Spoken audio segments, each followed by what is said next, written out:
Well, first of all, thanks for letting me be here. I've done a few presentations to different classes, usually in the marketing department, over in the Smith building over there. You guys look way better than they do, so this should go better.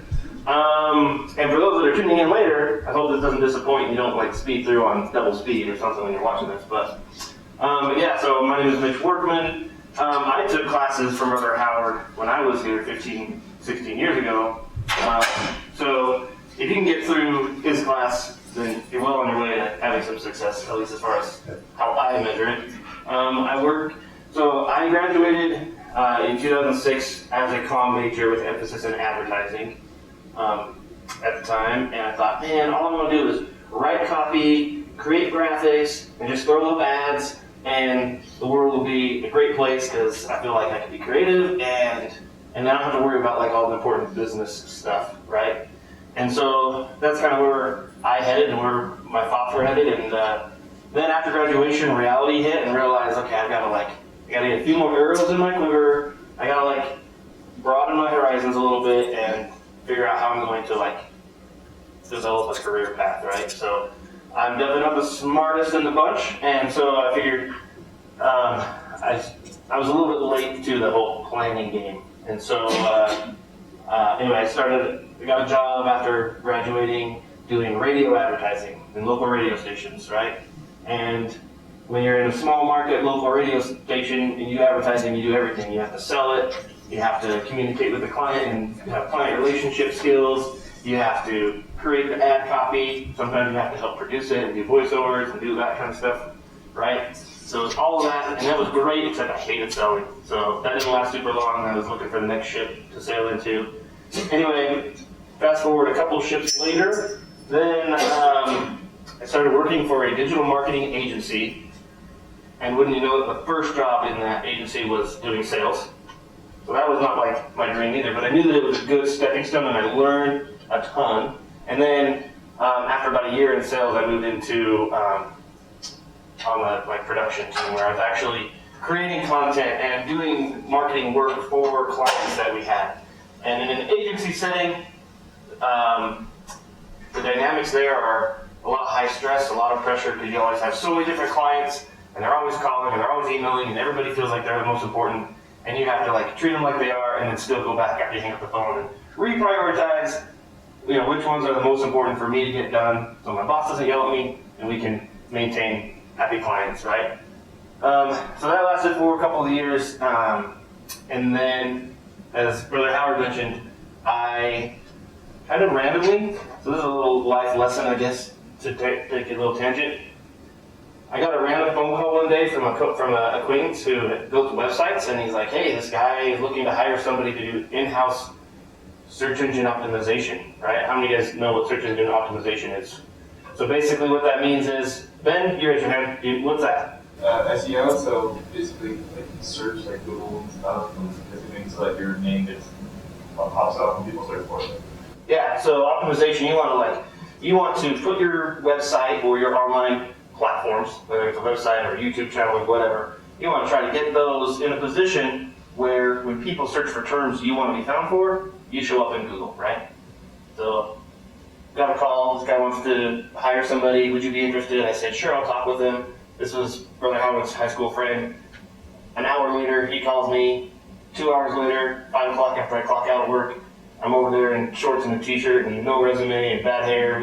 I had a little hair at the time. Anyway, and we sat and talked for 2.5 hours, and then the next day, job offer, and it was just this whirlwind of 24 hours of I can say it in this setting, but the Lord's hand was definitely involved. And so I guess on that side, I would say it came down to just being ready and prepared and praying, hoping for different opportunities that would advance my career. And in the blink of an eye, it happened. So as you guys eventually get out in the career paths and workforce, you'll probably have times where you get frustrated and things seem slow and you're not progressing maybe like you want. Hopefully you don't have too many of those. But if they do, just know that at any moment it can turn on you, right? And something really great can happen. So anyway, so that was 6 years ago, and started with SEO, and have kind of worked my way up, and now I'm the basic, we don't really have titles, but if you were to have a title, I kind of function as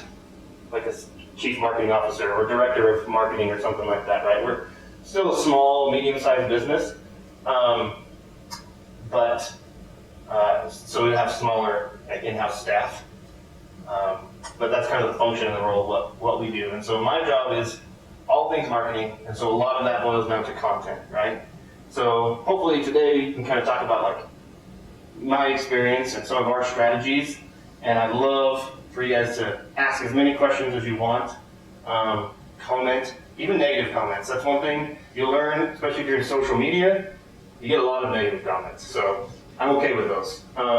But hopefully we can kind of ask some questions and go through some stuff, and then I'll just kind of share a little bit of the background of what we've done from a strategic standpoint and how it relates to content, because that's what this class is about, right? You guys, how many here are like social media majors, or I don't even know if that's a major anymore. Yeah. Like, Digital social emphasis. digital social emphasis. 4? Okay. What are the rest of you? For Public relations. PR, Video production. video production, Visual. visual media, visual, Video production. video production. Okay, awesome. All right. Well, for those that are in video production, don't laugh. Well, you can laugh if you want. Like I said, I got pretty thick skin. So I guess first of all, I guess my first question is, like, when we talk about content, I don't want to like teach the class, but just so I have an idea of where your minds are at, when we talk about content, what comes to mind? Like, what is content? Like emails or social media posts or ads or blog posts, anything that's written or graphically designed or produced. Yeah? All those, anybody else have any other type of content you want to add to it? I think it's anything that's interesting and engaging to like consume, like watch or look at or listen to. Yeah? That's better. That's an easier way to kind of put it all in the big grab bag, right? Like, it is. It's anything that we want to try to get somebody to engage with, whatever medium that they prefer, right? Sometimes one person, like, I could be driving to work and listen to a podcast, right? Or I could be at work pretending and then watch a video, right? On the same topic, maybe even the same person, maybe it's even the same segment, but it's a podcast on the way to work and it's a YouTube video while I'm there, right? But it's could be the same exact content. So to kind of answer that question, so here's my next question. What makes good content? It's easy to consume. Like, it's pretty simple, not like too fluffy. It's just like really concrete, and it is unique and like it adds interesting information. So like you can't just like. There's a lot of times people post blogs, but it's just kind of general information that everyone knows. But if it's something that like you haven't thought of before and it's really original, then and it's easy to consume, then it's like a snapshot. Like I feel like HubSpot blogs are really good at that. Yeah, they're really good. So you said, there's two main things that you pointed out, like super easy to digest, right? Because we don't want to have to use our brain power very much. I don't, to process stuff. And then do you provide some sort of unique value, right? And sometimes the value doesn't have to be like we're better at pricing and salesy, but a different perspective and different outlook, and maybe get somebody to think something a different way, right? So, how do you know what you're supposed to do with the content? Like, what's the objective of content? I know that sounds like a very similar question, but like, Nate? Usually it's like you want to persuade your audience to do whatever call to action you want them to do, whether that be increasing sales, increasing following, the contest. Your audience is probably the most important thing, right? They're who you're targeting, and usually you have to call the amount of time that you want them to do. So that's kind of the Awesome. of the time. Yeah, and so you have a goal, and depending on what the piece of content is and the medium, where you're using it, those goals can vary, right? Like you said, social shares, or time on a website, or fill out a form, or check out in the checkout cart. So how do you know if you're successful in those goals? Like if you're driving traffic, that's like a really important thing. Obviously, if you just lead to eventual sale to somebody who likes your product, but if you're just making like general content, I think traffic is really important. Yeah, okay, good. So if you're just making kind of general awareness type of content, really high level, I would say in the sales world and marketing world, we talk about a sales funnel. You guys familiar with what a sales funnel is? So basically it means we try to get, I don't know that it's always the best strategy, but it's a pretty common strategy that you try to get as many people and eyeballs into this top of the funnel by bringing awareness to them, and then, weird. Anyway, and then as they go through the funnel, you shake them down into the people that are like considering your products and services or you as a business more until they get down to the bottom of the funnel and they convert and become subscribers or viewers or purchasers or whatever, right? So yeah, at a very high level, maybe all you really want is traffic, right? And there's ways to measure that. Anything else in the? Yeah, also the analytics of like how things are, that can really show a lot how are you doing on content. Yeah, so looking at the data and the analytics, and I know you guys probably aren't here for the data or the data. How many say data? How many say data? All right, we're all wrong. Nobody knows. It's all the same. Doesn't really matter. Potato, potato. Peony, peonies. Have you ever heard of those flowers? Peonies flowers? We call them peonies. All right, peonies. All right, nobody else knows the flowers. That's okay. Yeah. So looking at the data and then make an analysis of did we win or did we lose, right? So I'm going to share my screen so I can figure out this technology, and I'm going to first show you. You're going to have to apologize because yes, a lot of the content that we do is video because people love video, and it's an easy way to get both visual engagement and keep the motion and the enthusiasm going, and then also of course the audio goes with it. So let's see. 2 years ago, I worked one of the main businesses that we work for Big Dog, that Big Dog operates, is a solar company. And you may or may not be familiar with us. We operate here in Idaho. We have offices here in Idaho, and we have some in Colorado.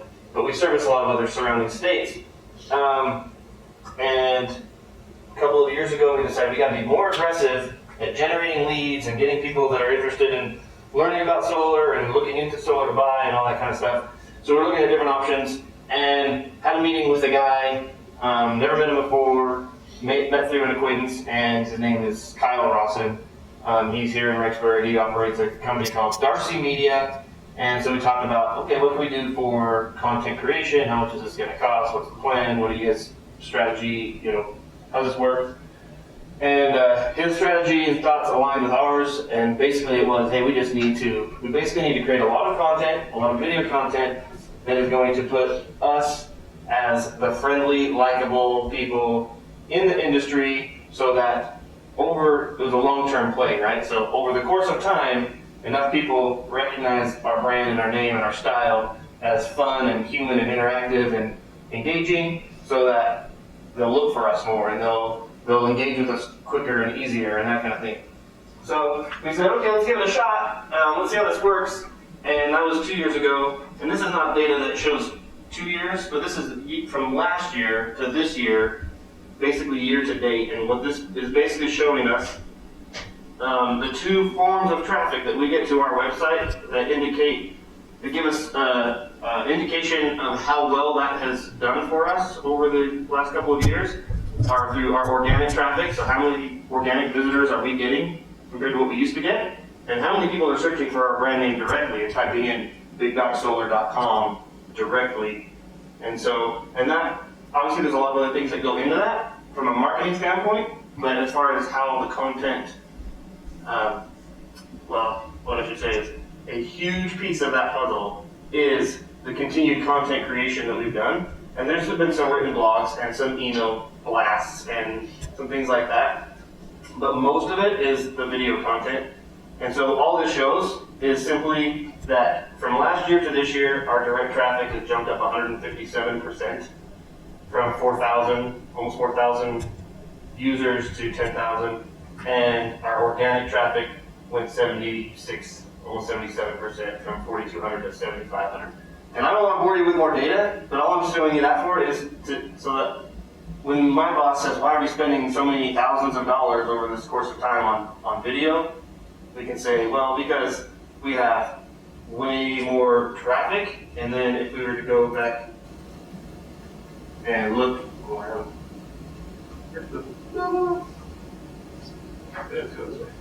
and we look at how many, these are leads, right? So these are our goals in analytic. How many different goal completions that we've gotten? We've gotten up 596% and 400%. So that's a huge jump year over year in revenue-based goals for our company, right? And so a huge part of that is the video content. So I'm going to share a few videos, and you guys, I just wanted to I'm going to share a couple of them, and then I want you to watch and just give me some critique on why you think they're good, bad, ugly, and different, okay? We're going to get a and we're going to ask people what they know about solar energy. What do you know about solar energy? You don't have to pay for your energy once they sell it. That will pay off. You're done. You never have to bill again. If you own a home, have you ever considered solar for it? Consider solar power. Here comes the sun. Yeah! Getting in here, getting food, carbo loading. Yeah! Ever considered solar for your own home? Yes, like the sun, so I know you get for energy from it. True or false question? The White House has solar panels on it. False. True. You guys go to Vegas. Wrong and correct. You can do my homework. What's one method that you see in solar? Well, it's clean energy. It saves the turtles. How many 300-watt panels does it take to get the DeLorean Back to the Future? 245. It's over 4 million panels. What? Food out of the fairgrounds here. Primes? It's like the best food there. Candles, of course. Couple questions. True or false? Solar doesn't work in the wintertime. I don't know about that. I'll be on the house.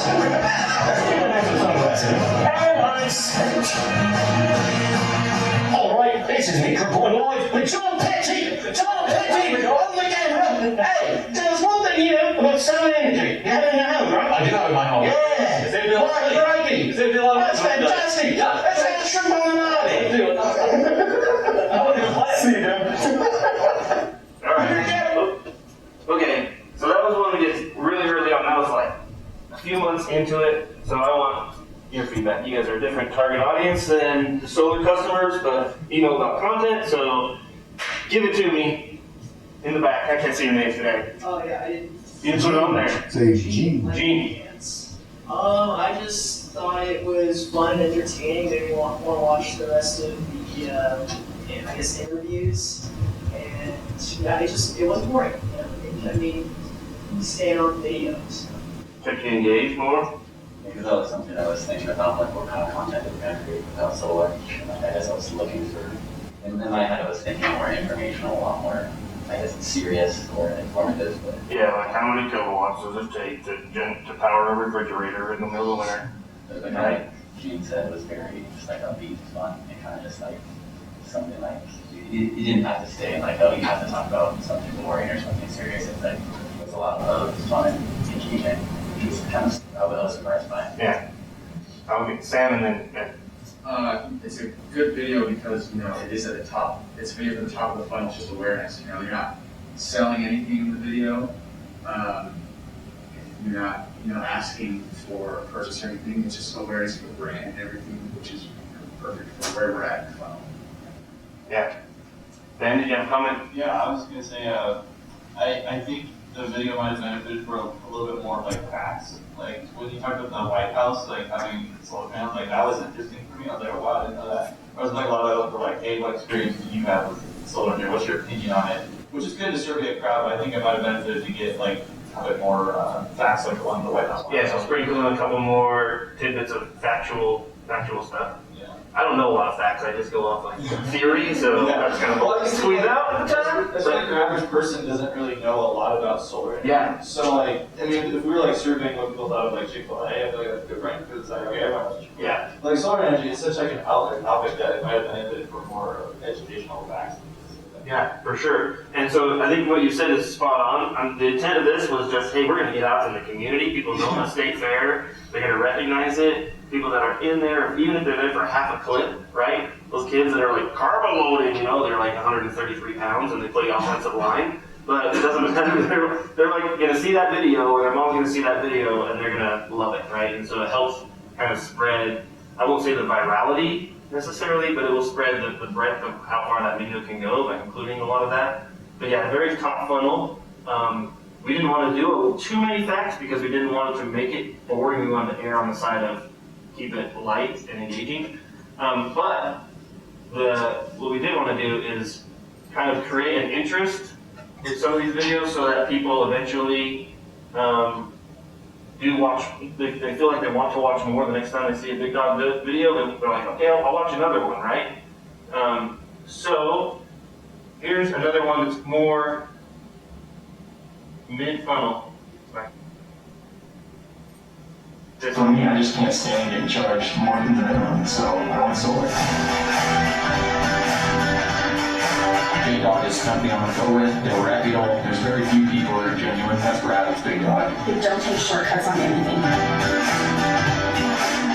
Big Dog has installed that power for me. Who's gonna be local? Who has a good reputation? Big Dog has just proven all those things. When you have some of those listings, if you get a little bit better service, if there are issues, and that's why I won't pick them up. It's really Big Dog. Big Dog Solar. They're the ones that gave me what I needed, what I was looking for. I've been very pleased with Big Dog. All right. And one of the other reasons that Next one. Okay, so how does that one differ? Ben? I think that was good because it was a lot of testimonials, and those are very, very valuable. And like just say I did, I think you did a good job editing it really quick. It was to the point, and it also sell the feel of the brand. I felt like really well, just like like tough guy feel. Tough guy. All right. Sweet.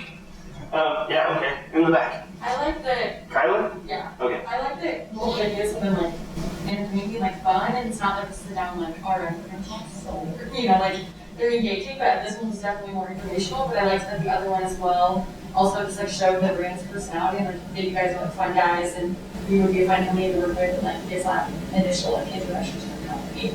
And then you can go into that more like what you do. So a common thread is kind of the vibe of the video a little bit and showing kind of the style of who we are, but the messaging is very different, right? Messaging of, hey, we're just gonna see what food is really good before we kill over and die from eating too many fat burgers, and interview people on what they love at the fair versus like these are companies or these are customers who have experienced with us and they want to just share their experience, of course, right? And we edit that up in a specific style to have that consistency on the brand standpoint, but the messaging is very different. Sam, did you have your hand up? I didn't, but I do have a comment. Okay. So just kind of the vibe from both videos. Like people love to like see themselves reflected, and so I feel like people can watch it and they'd be like, oh, they're just a family in Idaho, seeing even if this was just like a pop at the fair, I'd be like presenting, and they're like, yeah, I can see myself there, and listening to this guy. I can see myself like, he might have been really doing this, so. Yeah. Okay, I'm gonna show one more from this. There's several I could show to kind of give examples. This one is a little bit different, and I'll just show and you can see why. So anyway, so this lady just sent this email. She says, "Greetings. I'm writing to you in hopes that this will find its way to the appropriate hands to be dealt with." Sounds kind of ominous. Yesterday, a crew came to my home and did an install. The main gentleman's name was, if I'm not confused, Hector. I want to make it known that this crew did a magnificent job. I have never before, in 53 years on this earth, had a group of men so darn respectful, courteous, efficient, professional, and clean. From the moment they arrived to the moment they left, having completed the job in 8 hours, these gentlemen were professional. Best experience I've had with a crew ever. I cannot stress this enough. These men left not a scrap of paper or wire behind. They were oh so kind to my pets, who all love them. That is enormous, as any pet owner knows, so I found it worthy of mention. I wish I knew the other two men's names, as they deserve to be named here, but I do not recall having gotten them. I am genuinely proud of those men. I am not ashamed to say it. Please pass this on to anyone pertinent to the situation. I'm honored to have had your company do the job, and I thank you from my heart. Great service is hard to find today. God bless you all, and may you be well and safe in such uncertain times. I thought that was pretty awesome, so I made sure to take the credit and then pass a little bit on to the guys that did the install. Anyway, it was cool. Okay, so that was pretty different, right? So anybody who hasn't commented yet, especially you on the recordings, speak up. Anybody else want to comment on this one, how it differs, what's good, bad, ugly? Obviously, it's a different medium in the sense that it's actually a podcast, obviously being a podcast. But I think when you have the different formats or different places that you post and publish, it does change your style a little bit, but the overall feel does remain the same. You do things a little bit differently. So I thought that was kind of a good change up. That's like, if you were looking for this, this is our brand, this is how we want to come across, like this, let's keep that consistent, or you're still gonna change depending on your goal and what kind of format you're going to do. Yeah, so we totally faked you all out, right? You probably cut on. It's not really a podcast. We don't have a podcast. We just set it up to look like it because we're like, okay, we're going to do a video in the style of a podcast. We didn't want to have a lot of breaks and cuts, splice, scenes together. We wanted one shot. That's why I stumbled. That's why I had the natural, like, little bitch can't read kind of thing. And then just my little ending, right? But it was just straight one shot. There was no real high-end editing, right? But it made it feel like, okay, this is maybe consume it in a different way because it's kind of like a podcast, but it's also, hopefully the intent was to make it feel really real and authentic because it wasn't edited and chopped up. It was just me reading an email we got from a customer. Okay, camera it is. Oh, man. That is a good question. I don't know. It's Canon, but I don't remember the model. It's, yeah, if I told you, then I would be wrong. But I can let Brother Howard know, and then he can tell you, if you really care that much. But You have a team of people who you create content, so if you like so one or two of you. So it's whoever's on the lens side, and then they only have a couple people. One guy, the guy that usually shoots, his name is Kyle. A couple times, sometimes we'll do videos with 2 different angles and 2 different cameras and splice stuff together. And then his coworker, partner, kind of Andrew, and he probably does 80% of the editing. Kyle does 80% of the shooting, and then they kind of trade off a little bit on help each other out with other responsibilities. So they do a really good job in editing. There's a lot of stuff. Maybe we'll show you one at the end, hot off the press. We haven't even published yet, of some bloopers. Okay. Oops, that's not what I wanted. So back to 2.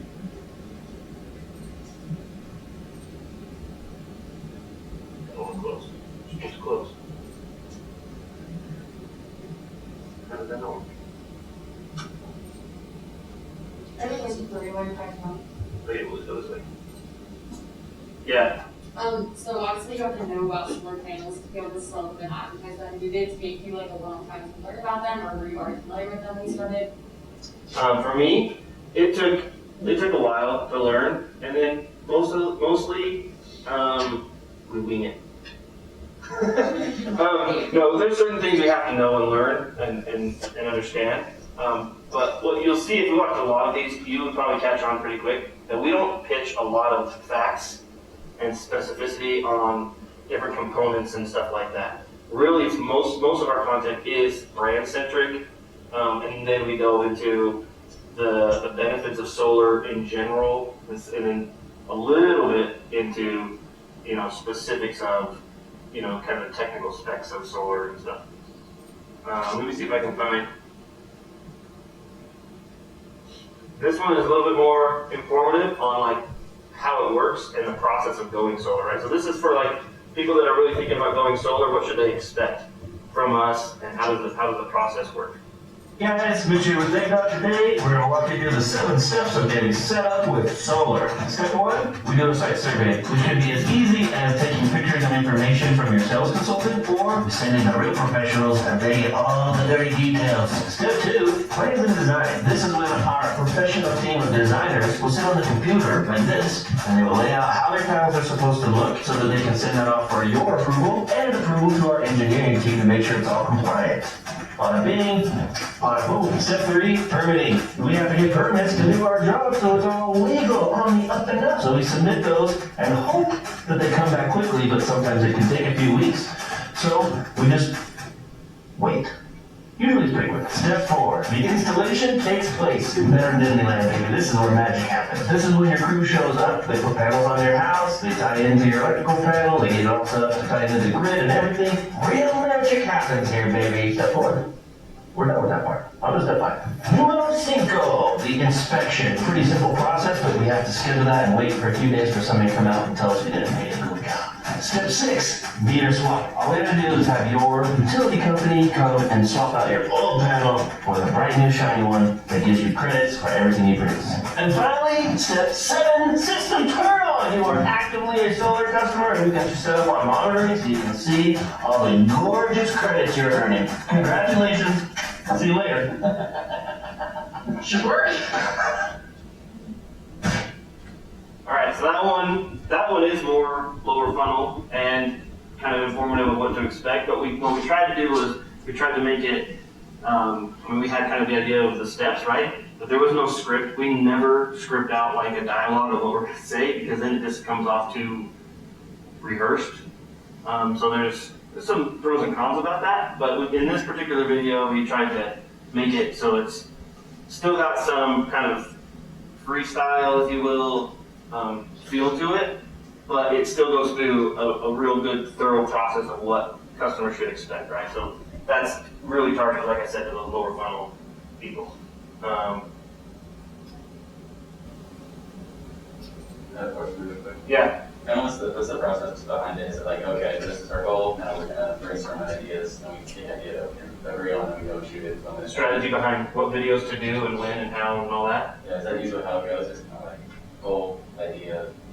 Yeah, so, yeah, in a sense. So typically what happens is sometimes things just kind of fall into our lap when opportunity comes for us to do something in the community, and then we'll be like, okay, this is awesome, and we'll bring the camera guy and we'll make a video out of it. If those don't happen, then usually what it is like, okay, we need to build a story. We need to create a story that tells our brand and gives customers a feel for that, and so we say, okay, we start with the upper funnel stuff, and then we kind of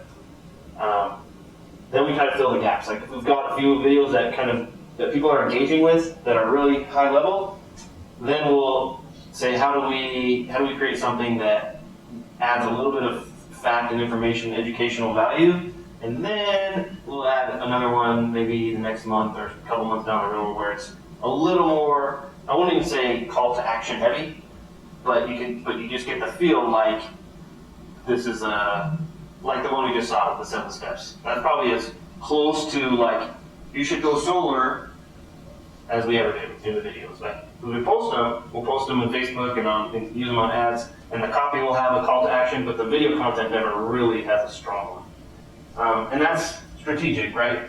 Broadcast TV and other things, commercials, they'll have more strong calls to action. But did that answer your question? All right, so this one, I don't recognize any faces in here from this video, but I'll show this one. Because this was right outside campus, you'll recognize the area. Today we're on campus and we are asking students what it is that they love. What's one? I love pizza. I love this guy. Rock climbing. You love rock climbing. You look like you're probably pretty good at it. Cafe burrito, good old sweet pork burrito. What kind of music do you love?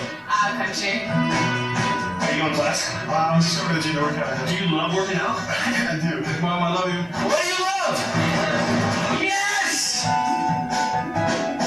love my friend. I'm my twin. What do I love? Sleep. What do you love? Baseball. Baseball? Yeah. Who's your team? The Seattle Mariners. Oh, yeah, I know. It's Griffey Jr., man. What do you love? My fiance. Want to give her a shout out? Yeah, her name is Alexa. Go down. I play spike ball. I like to read and write. You love food? Food has been a hot topic. It's lunchtime, so that would make sense. What do you love? My family. No, actually, I go to school for biomedical sciences. Okay, that's way above my pay grade. But you know what? I can still give you a cup. You can have this. Thank you. As it turns out, things haven't changed much since I was in college. Everybody still needs food and sleep. You know what I love? I love the independence of solar. And my wife. Probably her more. She didn't appreciate that one. That was just a selection of videos. I feel like maybe that probably didn't satisfy what you were maybe looking to get out of that. But I guess what I would say is, to kind of wrap up, our strategy was simply to to humanize the business, right? It's really easy for somebody to, I shouldn't say really easy. It is not easy, but it's maybe easier for a human, an individual, to find their way and over time carve their niche into like becoming an influencer, and that person becomes a brand, right? Or the company, right? They can become a business, right? It's a lot harder for a company to become human. And that was basically the challenge that we're trying to address. Is how can we humanize what we do so that people feel like they're going to pick up the phone and call somebody, they're going to call a friend. And we want to be the friend, right? And so that was our objective in hitting a lot of video content at different levels of the funnel so that we can, take them on a journey to get to know us better. And so sometimes we win, sometimes we lose. Most of the time we win. We've figured out kind of a recipe that helps a lot. Keeping them fast paced, keeping them high energy with the music beds and different things. Those are all little elements. There's so many little tricks to specifically Facebook video as far as how the Facebook algorithm, works with viewers and staying engaged. I will tell you this, the one thing when it comes down to measurements that, there's one thing, who knows what a cost per impression is? Do we know what a cost per impression is or a cost per thousand? Isn't that like how much money you make per 1,000 views? It's how much money you spend in order to get 1,000 impressions, right? CPM. So again, back to some of the data and nerd numbers. But normally, like if I want to put a display ad, like a digital banner ad on each side of a news, for example, it costs me like $8 for every 1,000 times an ad shows up, right? So we can get 500,000 times, whatever that divides up or multiplies into, right? And so it's not super expensive, but by comparison, our videos, when we run awareness campaigns on Facebook, our videos get, it costs us 1 cent per view, basically. Sometimes 2 cents. But usually it's about 1 to 2 cents per view, which is a lot cheaper, right?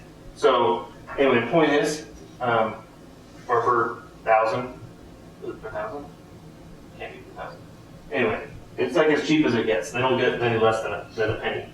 So when it comes to like how far these are reaching, it gets that cheap because the content is engaging enough and Facebook knows that consumers are engaging with it, so it promotes it more, therefore we get more reach and more views for a lot less cost. Anyway, does that make sense? So that's one way that we know that these are being successful. But I will say, one thing that I learned a while back, I think I picked this up from the Twitter sphere. They were talking, the thread was kind of on just content creation in general. And somebody made a comment, and I'm just going to paraphrase it, but it basically said that too many content creators worry about making the content perfect and just right before they go ahead and publish, right?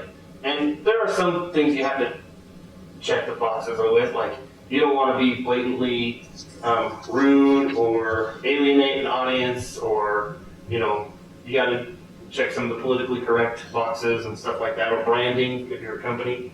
But generally, we worry too much about, is the content perfect? And the reality is, there's an audience for all different types of content. And people will engage with it if you find that right audience, and sometimes that takes a little bit. But it just takes putting yourself out there, putting the content out there, and then figuring out, looking at some of the analytics and the data, and seeing how you can improve on that, and then just keep reiterating through that process. So, because I know you're already tired of me, but this is hot off the presses, and you guys get a sneak peek, I guess. This is one that we just finished yesterday. I have no idea how this is going to go when it goes on Facebook. It's probably going to get a lot of negative comments, but that's okay. You're used to that. You can handle it. Make it. Special deliveries to people who are special. I don't know what else to say. Let's go.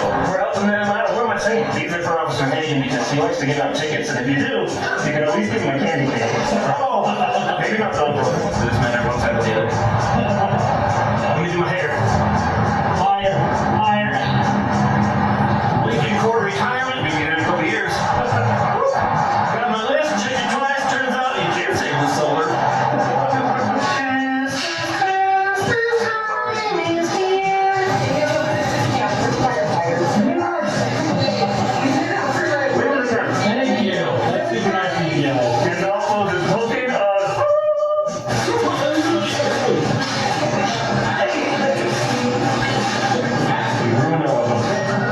So should we go check out, yeah, we're gonna check out some of the backed up battery systems on our customers. That didn't make any sense. Sit down. We're gonna back that thing up. We're in the streets trying to find out what people love, and for me, it's the sweet baton. Hey, it's Mitch with Big Dog Solar, and today is all about love. What do you love? I love to sing in the shower. I don't know who's to the song, and I can't even keep a beat. Say who do you love? So far, you do this, all right?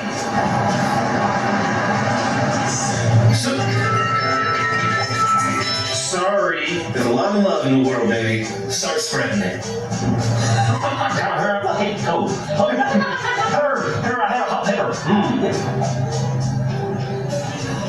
It's no leaf, ain't big leaf. I'm crying, you're crying. Welcome to my house. I'm a nerd.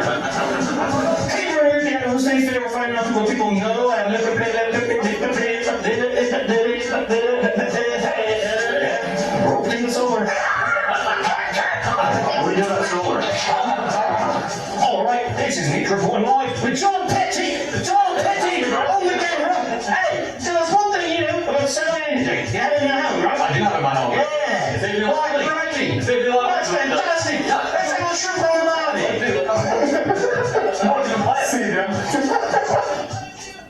All right. So that's the bloopers. We'll see how that goes. The intent of that is just to show people, hey, we're human. We make mistakes. We're goofy. There were still a few little elements, especially that end part, right, where we still added like some value of people actually do have solar. People do benefit from it. But there's a little bit of that even in the blooper reel that we can kind of still add into the content and hopefully get a little bit of value from that. But if nothing else, it again just kind of humanizes us and hopefully makes it something people can laugh at. And at the end of the day, if people can laugh and enjoy it, then I think it's a win. I have a couple questions for the past videos. So do you happen to know which one of those did perform the best? Or Yeah. and then also, I was just wondering if there was like a correlation, because you mentioned like you've gotten negative comments. I was just wondering like how does that relate? That's a very good question. So, yes. So the ones that are really kind of upper level, the ones at the fair. I didn't even show you the one where we had a 10-year-old girls softball team try to break the panels, you know, with the softballs, and we were playing on the field and stuff like that. Some of the bloopers were from that, but that one, even the love video, which we did last February for Valentine's Day, those are the ones that perform the best, simply for, as far as viewership goes, right? Depends on your objective. If we're just trying to get views and engagement, those ones outperform the other ones, which makes sense. But if you're talking, we also use a lot of this content in Facebook advertising, so we run the videos, and as far as generating leads, the ones that are a little bit more mid-funnel generate the most leads. But to your second question, there was one video that we did, which was we just shot kind of an installation process. So we had some aerial drone shots of guys putting the panels on the roof, and a couple comments from the customers. And anyway, I said one goofy, weird line like, giving a birth to a brand new baby solar system or something like that in it. And then I said something like going to check on my homies or something like that we're like working on the job, right? And you would not believe how many people thought that I was trying to be like a thug in the gang. Like they thought I was, I don't know what, but there are so many negative comments about that one. But because Facebook doesn't differentiate between positive comments and negative, the more comments it gets, the more it's promoted. So they were just helping us out in the end. But that ended up getting us, that was one of the top, if not the most lead generating pieces of content that we got. So silver linings to bad comments, I guess, right? So anyway, did that answer your question? Yes, thanks.